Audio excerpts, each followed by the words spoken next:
সামিহা, তুমি কি শুনতে চাও? বাঘের গল্প। বাঘের গল্প? না, ভূতের গল্প। ভূতের। আমি। তুমিও শুনবা? ভূতের গল্প। আমি। তো তুমি শো, এখানে শো। হ্যাঁ,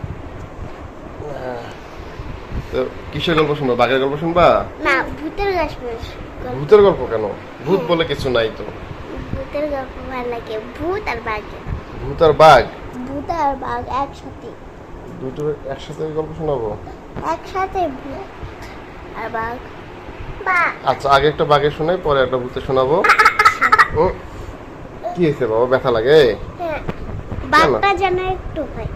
বাঘটা একটু হয়? এটুকু বাঘ হয় নাকি? বাঘ তো বড় হয়, অনেক বড় বাঘ হয়। একটু যেন গল্পটা হয়েছে, ঠিক আছে? ও, গল্পটা যত ছোট হয়? আচ্ছা, ঠিক আছে। তো বাঘের গল্প এখন তো মনে পড়তেছে না। হ্যাঁ, আচ্ছা। তো বাঘ তো হচ্ছে অনেক বড় প্রাণী, খুব শক্তিশালী, বুঝছো? তো বাঘ কি করছে, ওই জঙ্গলের মধ্যে একটা আইন তৈরি করে দিছে যে আমি এই বনের রাজা, আমি কেন নিজে কষ্ট করে শিকার করে খাবো। তো ওই সব প্রাণীদের ভাগ করে দিছে যে তোরা আজকে থেকে আমার জন্য খাবার নিয়ে আসবি। একদিন বানর, একদিন শিয়াল, হ্যাঁ, একদিন হচ্ছে হাতি, একদিন ভাল্লুক, সবাই একদিন দিন করে নিয়ে এসে খাওয়াবে, আর বাঘ খালি শুয়ে শুয়ে খাবে। বুঝছো? তো প্রতিদিন সবাই একদিন একদিন করে খাওয়াচ্ছে। তো এর ইতিমধ্যে কিছু কিছু প্রাণী, মানে ভাল্লুক, শিয়াল, গাধা, হাতি সবাই মিলে বলছে যে আমরা এত পরিশ্রম করে ধরে ধরে বাঘকে কেন খাওয়াবো? হ্যাঁ, এত কষ্ট করে আসে, সারাদিন শুয়ে শুয়ে থাকে, তো আমরা এই কাজ করি, এই বাঘের অত্যাচার থেকে বাঁচার জন্য বাঘকে মেরে ফেলি। তখন সবাই চিন্তা করতেছে বাঘের সাথে এত পারবে না, বাঘের তো অনেক শক্তি, বাঘের সাথে পারবে? তো শিয়াল বলতেছে যে আমার একটা বুদ্ধি আছে, আইডিয়া আছে, বাঘকে আমরা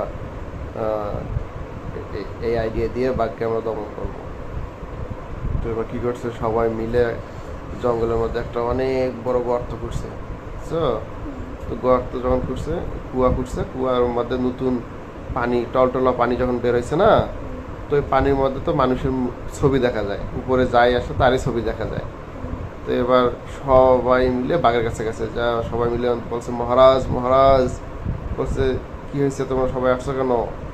তো এবার সবাই বলতেছে মহারাজ, জঙ্গলে তো তোমার মতো আরেকটা বাঘ আসছে, আর সে তো বলে যে সেই নাকি মহারাজ, আর আপনি নাকি তার চাকর। কয় কি, কার এত বড় সাহস, চল দেখি। তারপর বাঘ ওখানে বাঘকে নিয়ে গেছে, নিয়ে যা কুয়ার সামনে দাঁড় করে দিছে। এখন বাঘ তো কুয়ার দিকে তাকায়, নিচে দেখে যে হ্যাঁ আরেকটা ওইরকম বাঘ দেখা যায়। তখন বাঘ হুঙ্কার দেয়, তো ওই নিচেও তো ওই পানির ছায়া, তো ওরাও হুঙ্কার দেয়, এরকম হুঙ্কার দেয়। তারপর আবার নিচে যে বাঘটা দেখা যাচ্ছে ওটাও তো এরকম করে।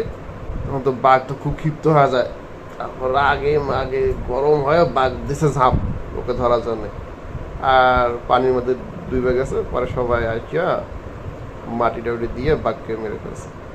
আর তারপর থেকে সবাই নিজে নিজে পরিশ্রম করে খায়, আর বাঘকে খাওয়াইতে হয় না। কেমন লাগলো?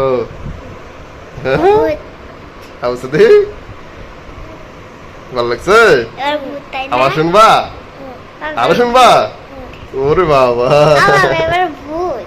ভূত ভূত তো কিছু, ভূত বলে কিছু আসেনি,